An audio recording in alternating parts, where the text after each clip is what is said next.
Como en guerras anteriores, otra vez nos dicen que los otros son los malos, y que nosotros, en Occidente, somos los buenos.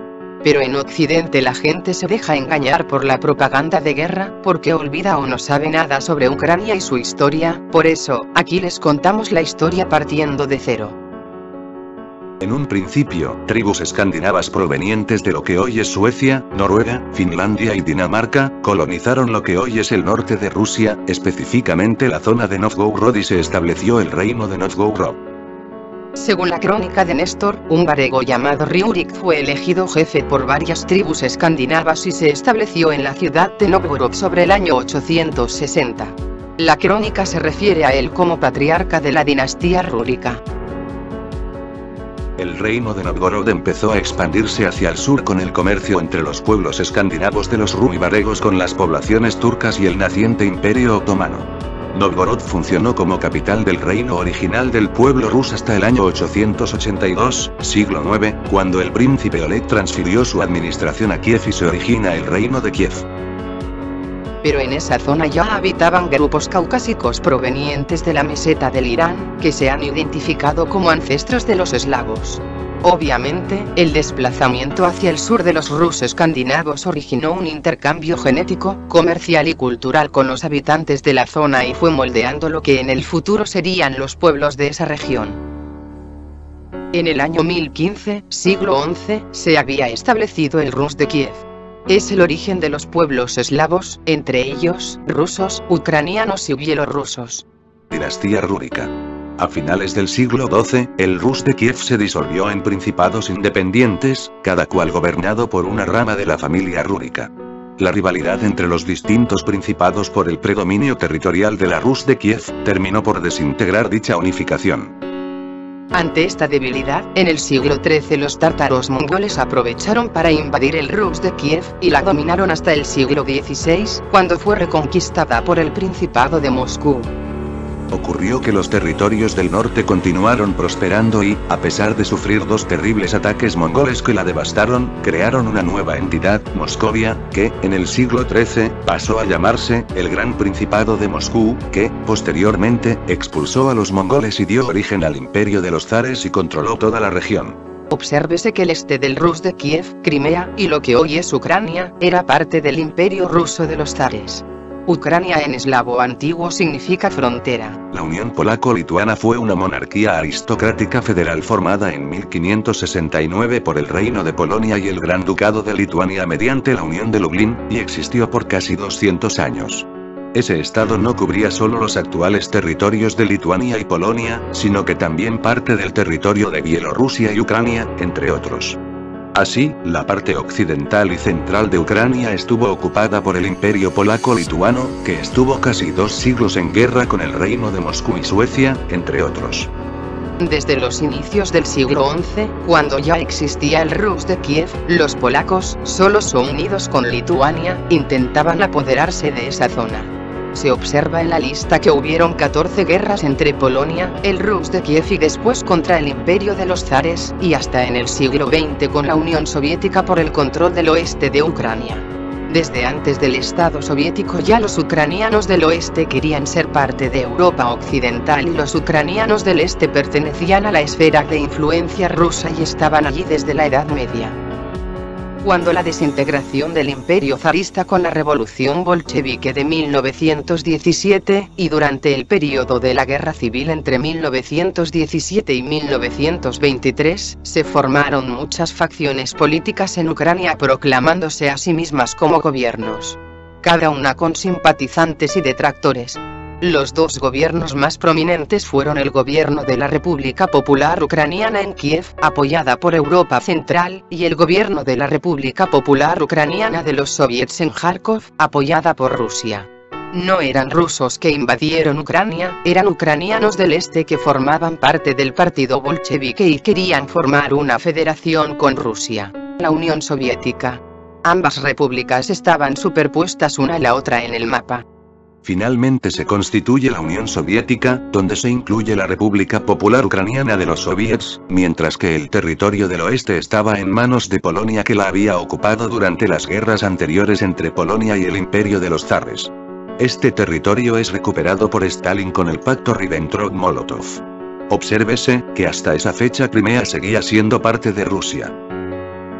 Durante la ocupación de la Unión Soviética por las tropas de Hitler, muchos ucranianos del oeste se unieron al Tercer Reich para combatir al Estado soviético.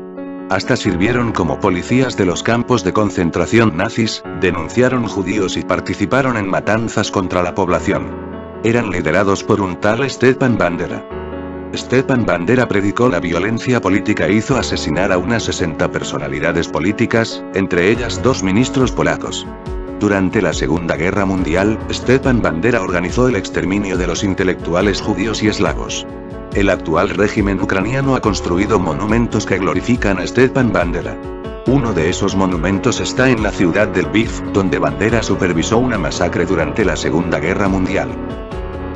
En esta foto, Stepan Bandera, al centro, porta la Cruz del Mérito alemana de segunda clase con espadas. En resumen, Ucrania era territorio ruso desde hace siglos, los zares expulsaron a los mongoles y recuperaron el centro y parte del oeste ocupado por Polonia.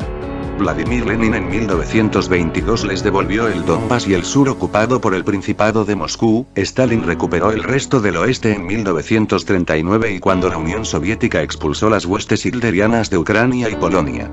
Y para poner la guinda a la torta, Nikita Khrushchev en 1954 cedió Crimea a Ucrania cuando nunca fue parte de su territorio.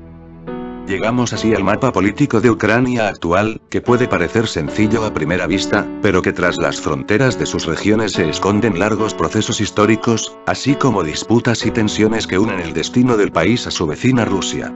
Ucrania heredó directamente su división administrativa de la Unión Soviética, en municipios u oblasts. A principios de los años 90, la administración estadounidense de George Bush aseguró repetidamente que, tras el colapso de la Unión Soviética, Washington no buscaría extender la OTAN a Europa del Este. Sin embargo, desde ese mismo momento, 14 países se han agregado a la lista de miembros de la OTAN, la mayoría de ellos en Europa del Este. Esta política ha sido claramente provocativa contra Rusia, reconocida como tal incluso dentro de los círculos dominantes de política exterior estadounidense. En su afán de seguir expandiendo la OTAN hacia el este y acorralar a Rusia, a principios de este siglo el gobierno de Estados Unidos diseñó, financió y apoyó plenamente un golpe de Estado, apoyado en sus tesis de revoluciones de colores, para derrocar al gobierno de Yanukovych elegido democráticamente en Ucrania. Al plan de desestabilización del gobierno de Ucrania contribuyeron otras potencias de la OTAN. Estados Unidos financió una red internacional de organizaciones y medios de comunicación, que utilizaron para fabricar una oposición política en Ucrania e invirtió más de $5.000 millones para la operación de cambio de régimen en Ucrania. El movimiento Maidán comenzó como una mezcla política diversa con fascistas, partidos de centro e incluso de centro-izquierda. Pero al final, las organizaciones fascistas de los partidos Svoboda y Sector Derecho, se convirtieron en la fuerza política dominante en el movimiento de protesta. Después del golpe de Estado y la expulsión de Yanukovych, los líderes del partido Svoboda fueron nombrados primer ministro adjunto, y se les otorgó varios ministerios. Incluso, el secretario del Consejo Nacional de Seguridad y Defensa, que controla las Fuerzas Armadas de Ucrania, y su principal lugarteniente es un miembro de Sector Derecho. Una vez instalado el nuevo régimen neofascista en Ucrania apoyado por los Estados Unidos y la OTAN, empezaron a aprobar leyes de contenido excluyente y fascista contra la población. Prohibieron hablar en ruso, la lengua materna de la mitad de la población de Ucrania, derribaron los monumentos al ejército soviético que liberó Ucrania del yugo nazi alemán, empezaron una campaña de lavado de cerebro para que la población culpara a los rusos de todos sus males. Persiguieron y excluyeron a todos los ucranianos de origen ruso, búlgaro, húngaro, gitano y de otras nacionalidades. Colocaron como héroes nacionales a los ucranianos del oeste, criminales de guerra que durante la ocupación alemana colaboraron con las tropas de Hitler. En conclusión. Primero, los nazis controlan a Ucrania con apoyo de Estados Unidos y la OTAN, aunque su presidente Zelensky sea de descendencia judía y su abuelo haya peleado en el ejército soviético contra Hitler. A Zelensky Estados Unidos y la OTAN le obligaron a aceptar la situación de neonazis en su gobierno por parte de una secta de norteamericanos pragmáticos seguidores del filósofo judío alemán emigrado a Estados Unidos, Leo Strauss, la secta de los straussianos. Segundo, Ucrania nunca fue un país independiente, en su origen fue un conjunto de principados que rivalizaban entre sí, fueron parte de Rusia desde la Edad Media y los rusos de Ucrania están allí desde el siglo IX, no fue que Stalin colonizó Ucrania con rusos como dicen por allí. Ucrania surge como república después de la revolución bolchevique por petición de los bolcheviques ucranianos a Lenin, quien, además de crear Ucrania como república, le cedió la zona del este poblada por rusos que formaron parte del Rus de Kiev y Principado de Moscú. Tercero.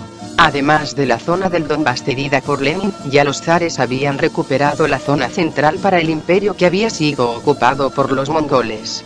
Stalin en el 1939 y en el 1945 recuperó los territorios del oeste que habían sido ocupados por Polonia.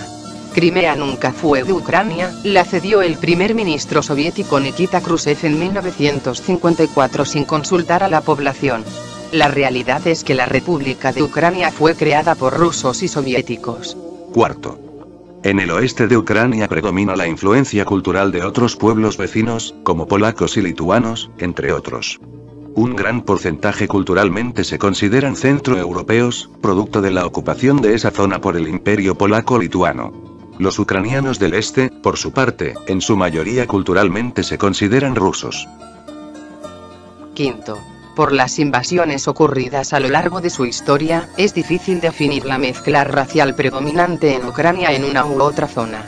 En el análisis genético predomina el haplogrupo R1A, que es característica de polacos, rusos del sur, bielorrusos, eslovenos, entre otros. Toda Ucrania estuvo ocupada por los mongoles que también dejaron su huella genética. Las teorías raciales de los neonazis que pretenden dividir a Ucrania en ucranianos puros y rusos asiáticos no corresponden con la realidad histórica ni el análisis genético moderno. Son teorías raciales nazis basadas en el darwinismo social alemán del siglo XIX, ya obsoletas y superadas, y sin ningún sustento científico. Todos son un mismo pueblo proveniente de mezclas raciales y culturales que son difíciles de establecer. Sexto. Estados Unidos y la OTAN se han aprovechado de la heterogeneidad cultural de Ucrania para causar conflictos y odios entre sus habitantes, para así poder ocuparla y usarla como ariete contra Rusia. No es un conflicto entre Rusia y Ucrania. Es un conflicto entre Rusia y los imperios atlánticos representados por Estados Unidos y sus vasallos de Europa Occidental para ocupar a Rusia, someterla y balcanizarla. A la cabeza de esta cruzada están los straussianos, una secta que controla la política exterior de Estados Unidos.